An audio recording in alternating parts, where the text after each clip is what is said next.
Is this thing on? What the fuck? Oh, it is, Yo, what's up? Yo, what's up, everyone? Tis me, Anf, and welcome to the Grind Spot, where we members of Right Hook will voice our thoughts, impressions, opinions, and reviews of a game we are currently playing, or have previously played. On today's episode, I'm going to talk about the latest installment in the Dragon Quest franchise, Dragon Quest XI: Echoes of an Elusive Age.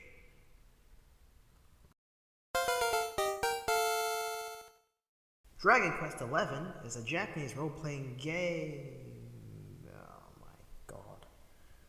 Hang on 1 second. Oh, come on guys. Are you seriously leaving this reverb on? Yeah.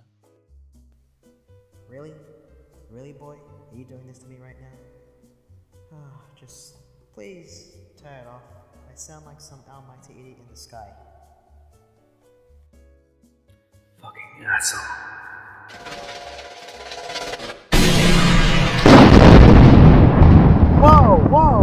Whoa! Holy shit. And, holy Yggdrasil. It's the super generic, omnipotent JRPG final boss, Danger Super Wrath. And my voice is back to normal as well. Huh. Well guys, I got a video to finish. You guys hold him off for me. I am out of here. Good luck! Dragon Quest XI is a Japanese role-playing game, a part of a franchise running since the mid-80s. It is developed by our friendly neighborhood game developers at Square Enix. This series is known to remain true to its traditional aesthetics and turn-based gameplay. 11, like its predecessors, keeps its traditional elements intact and adds on a modern layer to appeal to both newcomers and longtime fans alike. Here, they spice things up with a modern twist, as the aesthetics and minor tweaks to the mechanics makes this game stand above the others. But boy, let me tell you, it definitely isn't a Dragon Quest game without encountering a slime as your first enemy, nor is it without its memorable sound design.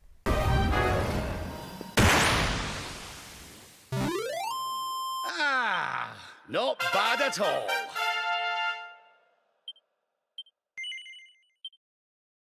And nor is it without the classical Akira Toriyama art style. Dragon Ball Z! And definitely not without the puff scenes.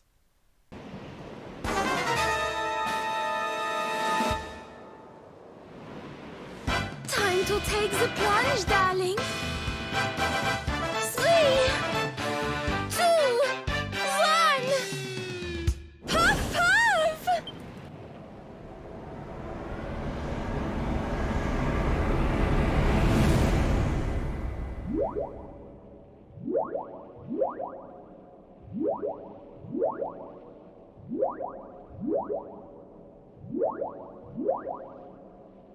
But you can't forget its best features. We can infiltrate someone's house, raid their cupboards, smash their pots and barrels, all without being charged for theft, property damage, and breaking and entering. Here, observe.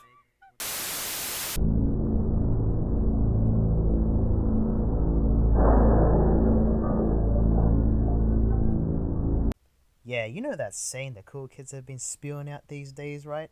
FTA, fornicate thy authorities. What? That's not the saying? Jeez. Well, I'm sorry. I'm sorry I'm not cool enough for you guys. That's it. I'm done.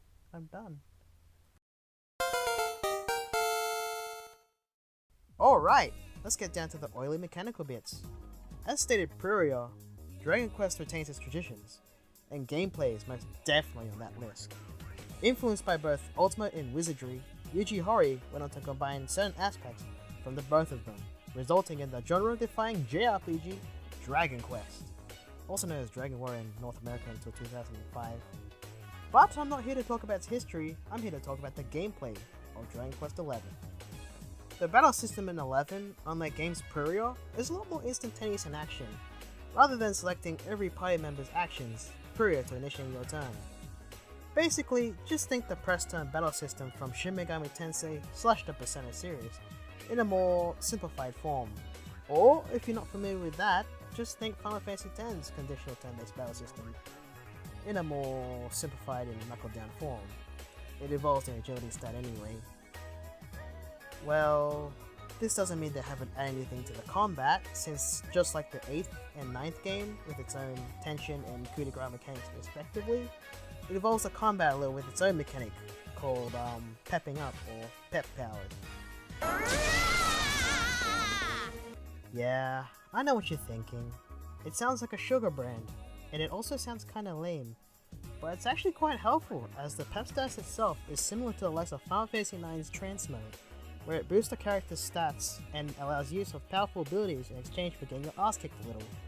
But in this case, the abilities are mostly combination based, meaning it requires more than one character to be quote unquote pepped up. Lastly, about the combat, you can also freely run around, but this is more so like an extra feature, because it doesn't affect combat at all. But you can turn this feature off in the settings to retain the old feel of the combat. But I prefer to leave it on, just to do this.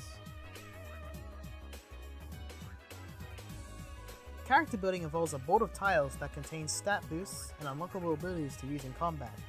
To unlock a tile, you need to spend skill points that you can obtain through leveling up and using a rare to come by item called Seed of Skill. These points come in scarce amounts, so use them up wisely. Exploration in Dragon Quest XI is rather immersive, as you'll trek through both beautiful and frightening landscapes alike. With enemies always on the prowl, you'll never feel alone out in the field. There is also plenty of loot to go around, like treasure and items used for forgery. Plus, if you ever feel like a town is too far away, never fear, as there are now camping spots that you can use to both save and shop. And, in addition to that, there's also a forging mechanic called the Fun-Size Forge, which incorporates both skill and RNG. Speaking of exploration, how could I forget to mention horse riding and monster riding respectively? With monster riding, you can get to places you've never been before, and all you have to do is beat their ass. And with horse riding, it's as it is with every other open game that has a horse, to get you from A to B faster. But with the horse, you can run over enemies as long as they're weaker than you. Yeah, you remember me? I'm your worst nightmare now! Also, the towns are livelier than they've ever been. Each town has its own culture and aesthetic.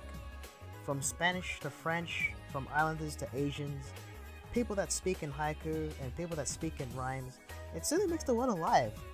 Though differing cultures and quirks have always been a common trend in the series.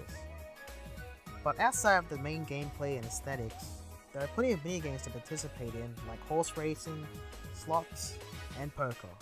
Oh, and roulette.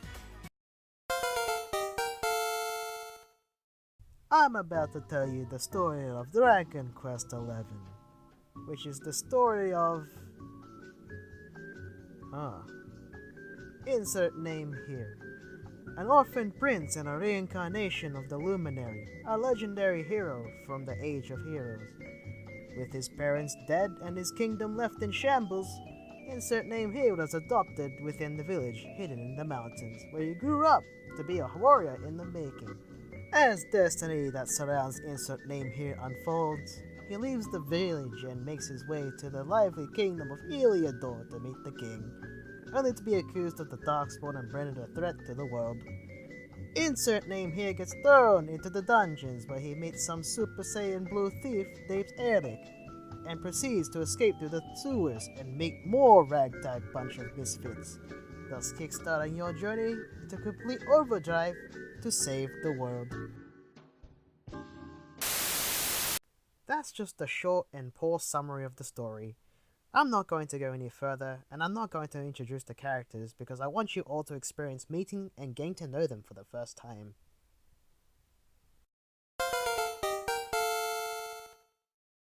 As this is a Dragon Quest game, it is pretty lengthy, as I've clocked in more than 100 hours, and I finished the main story around the 90th hour. At the moment, I'm doing some post-game content and side quests just to wrap things up before I move on. And guess what? This game doesn't have any day 1 patches or any future patches that I know of so far. It doesn't even have any expansion DLC. This is a complete game that you can pick up now and put into your console without waiting for a good long 15 minutes to 2 hours. Yeah, I'm looking at you, Final Fantasy 15, with your 2 to probably 10 now download time. Though honestly, I'm nearing a burnout stage due to the amount of hours I've poured in, but this feeling is completely normal as these games are just lengthy in general. Trust me, the 7th game took me 170 hours to complete with just the plot alone. No, seriously, If you think a Persona, Xenoblade, or Trails game is long as hell, then you've got another thing coming. Play a Dragon Quest game, mate! But I bet you're thinking what I think of the game so far, and let me tell ya, it's bloody brilliant. The aesthetics, the gameplay, the story, the overarching amount of content within this game has me completely hooked. This is the sort of thing I love in my JRPGs, or hell, gaming as a whole. Despite my promise from before, I have to mention the characters, because they're certainly a step up from the previous Dragon Quest games. When it comes to characters in JRPGs, you either love them or you hate them. But in this case, I really love them for their charismatic personalities and charm. Though it's a first towards this traditional trope, I wish the main protagonist was able to speak and have a lot more character, as he had the potential to have a lot more interaction and have a great personality. Though, I don't have a problem with silent protagonists, but it felt pretty awkward here. I mean, picture this scenario. You go away from your hometown for one day, and then come back the next, where you find out that everyone, including your loved ones, have died. How would you feel? A. Absolute despair. B. Have a blank stare as you show complete apathy. If you chose B, you're probably a fucking psychopath. However, that's not my only gripe with the game, and like all things, there's downsides, especially the music. Look, I know that Dragon Quest can have some outstanding music, but here, it sounds repetitive and bland. Also, I don't have a problem with MIDI soundtracks, as many of the sort have sounded great. Just look at the PS2 era of games. But here, it sounds out of place, and it often fails to suit the aesthetics of the world and atmosphere. Which is honestly disappointing, as I've heard the orchestral counterpart which sounds absolutely better and would have perhaps made the in-game music sound better as a whole. Another small gripe that I have is that I'm not too fond on how the pep mechanic was designed, as there's no clear indication to when the next pep activation is, until it actually occurs. Even the trance mechanic in Final Fantasy IX had a bar that indicated when it was going to activate next. Though it explains how it activates, it's because there is no clear indication that makes it feel quite random, making it lack any real tactical value in battle. Lastly, though I enjoy the fortune mechanic in this game, as it gives a layer of strategy outside of battles, it falls short in comparison to 8 and 9's alchemy pod, due to its lack of simplicity. Also, I didn't like it when I reloaded a save at a camp and I couldn't use the forge for 5 minutes. I'm not against anti-save scumming tactics in games, but here it didn't seem too necessary outside the fact that it encourages you to use perfectionist pearls, aka your ability to reforge. But luckily, there does come a point that the pearls become very easy to come by. Just a bang for your buck when it comes to a couple of hundred, that is, a couple of thousand. You'll need a lot of money, that's for sure. But you'll definitely need them towards that end game. Other than its slight flaws and personal nitpicks, I'm really enjoying this game as it's placed as one of my favorite games of 2018. If you're watching this and thinking of picking up the game, or if you're going past this game at a store while thinking of this video, if you've got some green paper to spare, I highly recommend it. The game is available for PS4 and PC, so if you've got those things, you can definitely play this wonderful game. And this has been The Grind Spot. I hope you've enjoyed this video, and if you want more content, like, subscribe, and yeah, I'm not doing this shit. You can do whatever you want. And if you'll excuse me, I've got a godlike final boss to defeat. Signing off. You will die when you stand, Ethan. Oh yeah? You see who's dying with us.